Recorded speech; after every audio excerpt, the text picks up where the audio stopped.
ඊශාන දිශාවේ පැරණි නිවසේ තිබූ ටොයිලට් එක තියෙනවා. එය කඩා ඉවත් කරන්න අකමැති නම් එයට කරන්න පුළුවන් කුමක්ද කියලා ප්‍රශ්නයක් යොමු කරලා තියෙනවා. වාස්තු ශාස්ත්‍රයට අනුව ඊශාන දිශාවේ වැසිකිළියක් පිහිටා තිබීම ඉතාමත්ම ප්‍රබල වාස්තු දෝෂයක්.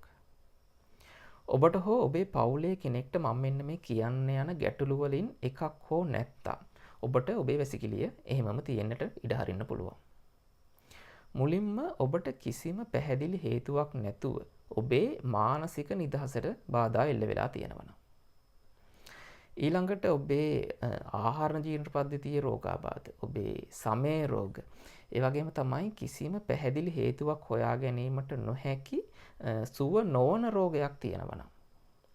ඊළඟට ඔබේ පවුලේ කිසිම කෙනෙක් ආගම දහමට එතරම් නැඹුරුතාවයක් දක්වන්නේ නැත්තම්.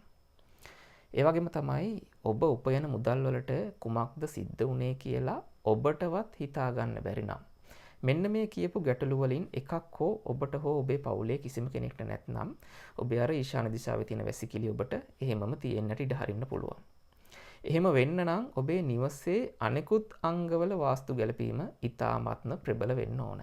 ඒ වගේම තමයි ඔබේ පවුලේ සමාජිකයන්ගේ කේන්ද්‍ර සටහන් වල පිහිටීමත් ඉතාමත්ම ප්‍රබල වෙන්න ඕන.